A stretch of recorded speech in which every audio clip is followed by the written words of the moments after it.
Hello everyone, it's Camski, and welcome to my Toxicologist guide. If you don't know, I've been playing the game for almost 2 years now, starting since November 2018. Since the class rework in August 2019, I've been playing Toxicologist almost religiously, including in tournaments. As of making this video, I've maintained a 37 KD with 400 wins since release, just on Toxicologist. I also want to preface the video by stating that you should know what sort canceling is. If you don't, I have a 3-minute movement guide video out that explains what it is. There'll be links in the description. First off, let's talk about Corrosion. Even when not playing Toxicologist, when you deal any poison damage except for poison puddles, it will apply a debuff called Corrosion onto the enemy. It deals 3 ticks of 4 damage for a total of 12 damage only to their armor. What doesn't proc Corrosion is Dragonfire and Toxic Puddles. However, you can wait just a second before exploding a Toxic Cloud in order to apply Corrosion. Corrosion does not take people out of invis, but it still lets you track them due to how you can see the damage numbers. Toxic's basic attack is Toxic Spray. If you don't know by now, Toxic does a lot of damage close range because it represents a shotgun. However, it can be used mid-range to guarantee some chip damage. By just hitting one Toxic Noodle, it will deal around 20 damage, and that damage can add up over time. Because it arcs, you can actually hit people outside of your LOS if you know their trajectory. Most fights in higher levels of play begin with poking at their armor to get them weak. Because it throws out various hitboxes, it is reliable to use it to either knock someone's fortitude off or to get people out of invis. Toxic Sorcery is Toxic Cloud. It is on a 15-second cooldown. Without going into any of Toxicologist's abilities, you throw down a cloud that can be blown up into Dragonfire or used as cover against lightning and frost. As cover, it can also help you loot or demed. The 2 offhands you want to look for are Frost and Fire. With Frost, given enough practice, this is the best offhand you can use when playing Toxicologist. Because Toxicologist is a mobile burst-based class, Frost fits into that by dealing lots of damage in close, mid, and long range. Frost covers your ranged weakness, as Toxic is primarily a close range gauntlet. The Frost sorcery can also turn fights instantly if they don't have Harmony. You are also able to use runes and class abilities to get Frost shots off. Lightning is an okay substitute if you don't want to play Frost, but you lose out on a lot of potential damage. If you choose to play Fire, Fire is an offhand that leads to more aggressive close range fighting to where you can switch to your Fire Gauntlet to get damage if they escape from your effective range. It also gives you access to Dragonfire, but be careful as you don't want to get into the mindset of only using your clouds for Dragonfire. If you are going to use your own cloud for Dragonfire, it should be to execute an enemy below 40 HP. You can also use Dragonfire if you haven't reached level 3 for Outbreak yet. It is also worth to swap to Fire instead of Frost or Lightning in the very last circle, as everything becomes a mid to close range fight at the end. The first class skill you get is Viscocity, which causes your Toxic Spray to leave puddles on the ground. The main use of Viscocity is controlling areas on the ground in order to force your opponent to move. You can use it to stop people from using meds behind trees or getting people off of high ground. If you hit an enemy standing on the ground, it puts a puddle on the ground. Due to this, you can force people who are aiming Frost at you to cancel their shot and move them away from where they are posted up. It forces them to move, which can lead to an easy Frost shot and can also force a rune out of your enemy. Also, because you are not actually immune to your own puddle, avoid stepping too close to the enemy unless they are in the air, or else you will be caught in your own puddle. One thing you can actually do with puddles is freeze them, simulating Frostborn's frozen alacrity that does speed you up a bit. This effect adds up over time to increase how fast you can get from point A to point B. In this clip, I use it to just get closer to this fight that's happening over there. The momentum decreases when you levitate, so what you can do to make the most out of it is use your rune, which doesn't stop your alacrity momentum, then sorcery cancel up to 3 times to stay in the air longer.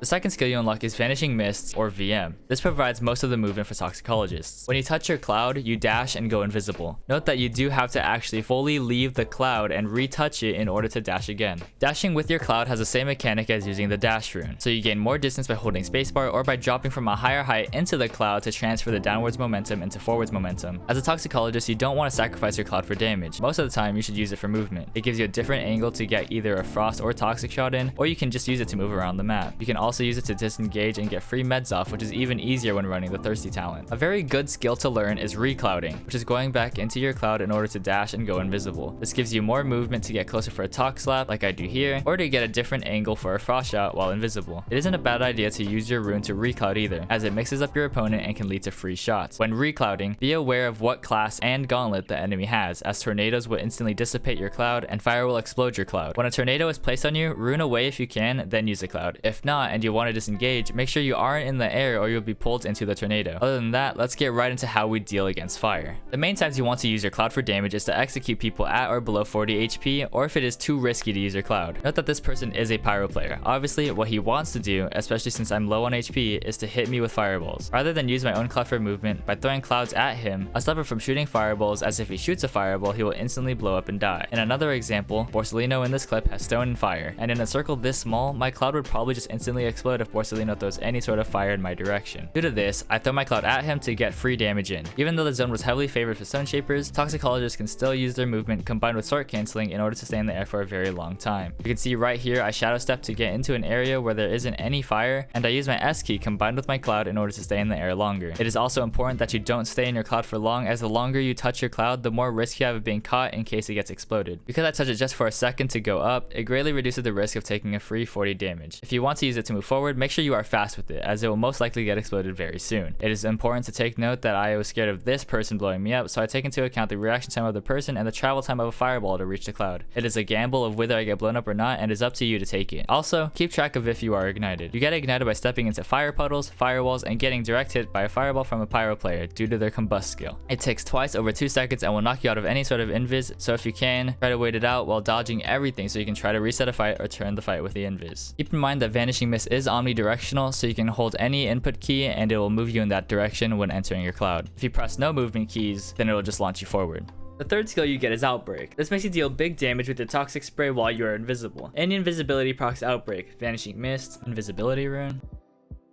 and Shadow Step Rune. Let's talk about Vanishing Mists and Shadow Step. When using these, it is best to approach them to the side or above them. As you can see from here, if the person were to shoot a fireball at me, I would Shadow Step into the fireball and it would instantly take me out of invis from Shadow Step and put Ignite on me. So I can either go straight up or to the left or to the right. I choose to the left in order to dodge the fireball and get some more Outbreak chip damage in. To get more Outbreaks with the Shadow Step rune or Invisibility rune, then you can use Runic Fluency in order to get more runes. Depending on the rarity of the enemy's belt and your Toxic Gauntlet, it takes 2 to 4 full Outbreaks in order to down someone. Reclouding is key in order to get a lot of Outbreaks besides running Runic Fluency and Shadow Step. There isn't much to this skill, as it just increases your damage of your Toxic Slap while you're invisible. Just make sure that before your invis runs out, throw out a Toxic Slap even if only one noodle hits, just to make use of the skill. Spreading Sickness is the fourth and last skill. Instead of throwing one cloud, you throw 2 additional clouds to the left and to the right. Before going into it, let's clear something up. There are many people who think that this nerfs Toxicologist because it makes your clouds have a bigger hitbox and therefore gets DF'd easier. But if you just throw it at your feet, it really doesn't make a difference. However, the farther you throw it, it does make the hitbox bigger, making it easier to Dragonfire enemies. Other than that, the main function of Spreading Sickness should be to split your clouds. Because it throws 3 individual clouds all at once, you can have some of the clouds hit different pieces of terrain earlier while the rest keep flying forward. In this clip, I'm able to split my cloud off of this tree in order to put more clouds around the map, keep me mobile, keep me invisible, and give me more options to recloud from. At first, you aren't going to be able to instinctively split clouds. It is something that you have to practice at in order to make it a habit. However, this doesn't mean you always have to find a way to split a cloud. Sometimes it is better to just cloud yourself at your feet if you can't find anything to split off of in time. Once you get good at splitting normally, you can start splitting vertically. It's kind of weird to explain, so here are some clips. It's easier to split downwards as it doesn't take as much preparation as the upward split. The upward split takes some time and can occasionally mess up if you angle it slightly wrong.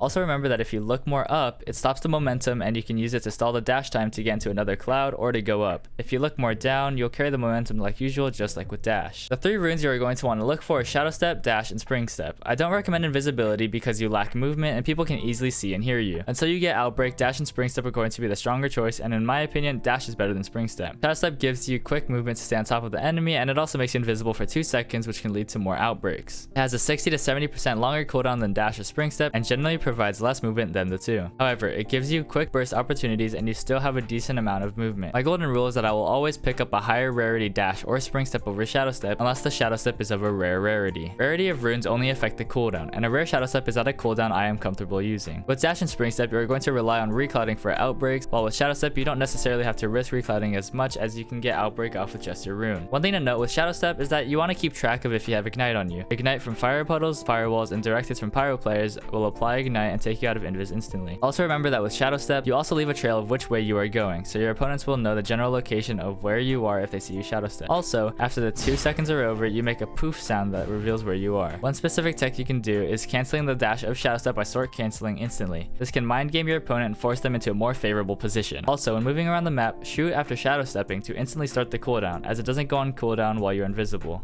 In my opinion, Toxicologist is a class that works well with all different sorts of talent builds. If you want to make your own, go for it. But what I found to be the most successful is running Runic Fluency, Fervor, and Thirsty. Let's start with Runic Fluency. Runic Fluency gives you more movement to stay in the enemy's face and to be more slippery. Toxicologist is very strong with cooldowns up and very weak when cooldowns are down. This gives you another rune, giving you more movement. With Outbreak, it also increases your damage. Runic Fluency increases how aggressive you can be, while also improving your disengage from fights or to be able to rotate around the map quicker. With Runic Fluency, remember that when you use your rune while it's charging recharging the second rune charge, it will reset the timer. So if you're thinking about waiting the extra 2 seconds for it to recharge, you should. Fervor increases your cast speed up to 25%. This affects your attack speed with your basic spells, making your combos and Shadow Step outbreaks come out quicker and feel less clunky. It also speeds up your sorcery animations. I use Fervor because it feels really good, but if you can run without it, go for it. Thirsty makes you pot up to 2 times as fast. Thirsty and Recovery are both preference, so based on your playstyle, feel free to use whatever you want. I personally use Thirsty because you can use Shadow Step and Vanishing Mists in order to reset and get pots off. It also helps you reset after fights and helps against third parties. One thing I recommend is that after a fight, pot first while looting. Recovery helps in late game fights where the enemy pressures your meds and helps with aggressive plays. With Thirsty, I feel like I'm able to recover after making mistakes or missing my combos.